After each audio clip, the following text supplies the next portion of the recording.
Who's that man in the three-piece suit, making a doll with a log and a fruit? Who's that man with the 8 strong legs, who tried to make me breakfast, but he broke my eggs? That's right, ladies and gentlemen, we're going to be talking about Octodad today, because, hey, he's got a good thing going on.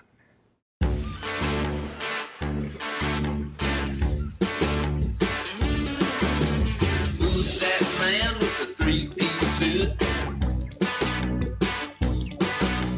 Making a doll with a log and fruit. Who's that? So, a lot of people are familiar with Octodad. It's a great game and a great story.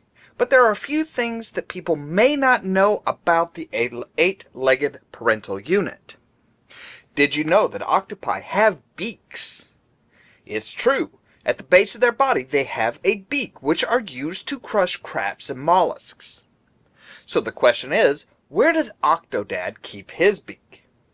Well, it's at the normal place, at the base of his body, which explains why his body is so flexible. The suit is actually filled with his legs.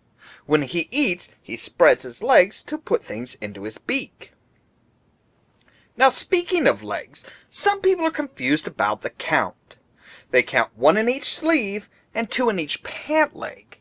At this count, we have 6 legs, which would be too shy needed to be an octopus.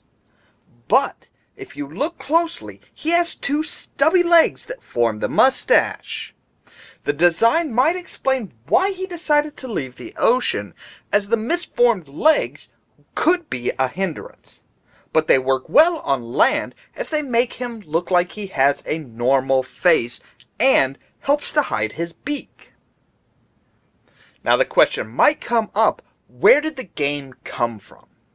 Well, the game started as a student project, which was actually released online and gained enough popularity that Young Horses was able to help crowdfund a full game.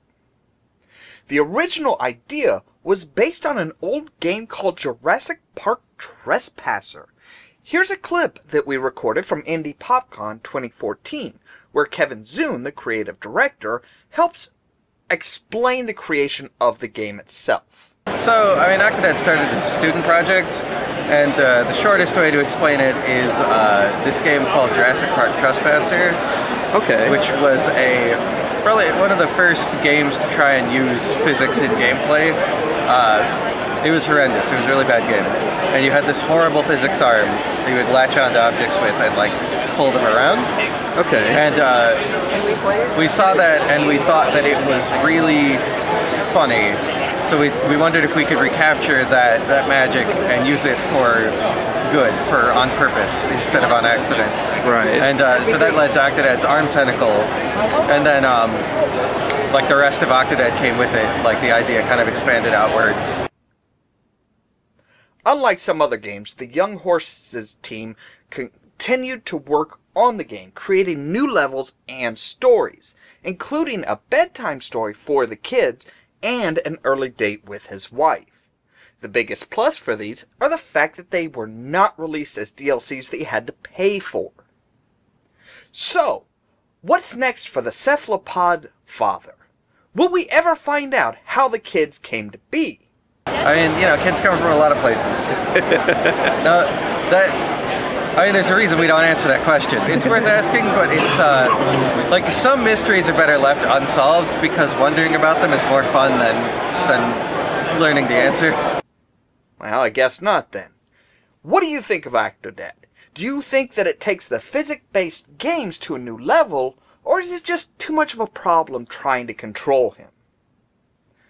As always, thank you very much for watching, and stay tuned for more Geek Trivia coming next Monday, and other videos almost every day from Ollamh Productions.